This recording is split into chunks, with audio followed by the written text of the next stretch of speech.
things about it. It was just because it was different. It was something new, something exciting, something that, I could be a part of, something I was ready, I guess you can say. College helped confirm in me who I was and what kind of person I could be and wanted to be. Not being with my mom all the time. I'm a mama's girl. And I enjoyed, just doing stuff with her. Me and her would sometimes just go shopping together, just me and her. And I wasn't able to do that.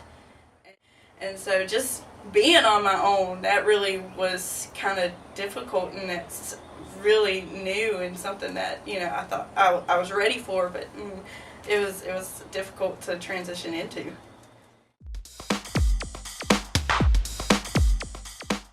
When I first moved, that first night, I was just like, I'm by myself. And, I wanted to cry because I just missed everybody. And I was like, I've only been one night away.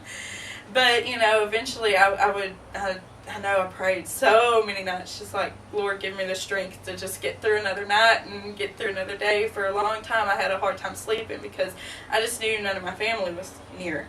And, they were over an hour away. But it got better, and it was really good that I had a friend who was my roommate and somebody I already knew and somebody that, was from the same hometown, and that we had, that bond together, and that we were like, yeah, I miss my family too.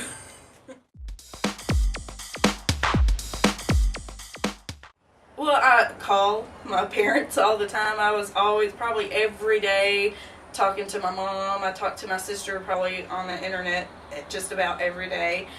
When I wasn't studying or sleeping, I was talking on the phone to them.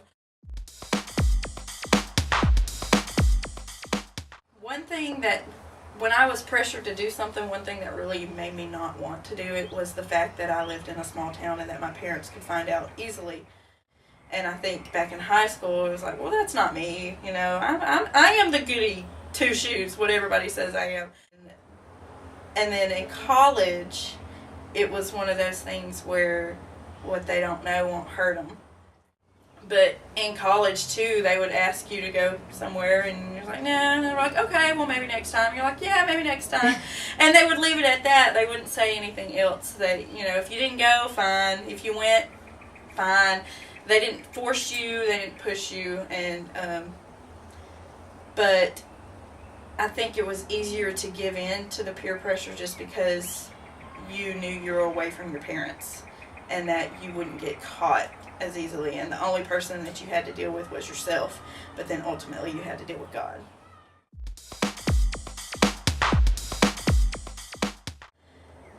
Parties were probably pretty tempting. The sex and the drinking, not necessarily so much, because I've never been much of a drinker. Drinking, it got more tempting just because so many people were doing it and they were having so much fun, and it wasn't necessarily all that fun. Getting home later, I had all this guilt built up inside of me, like maybe I shouldn't have done that. And then later it got to where I would go and I was like, maybe I shouldn't go, and I would turn around and leave.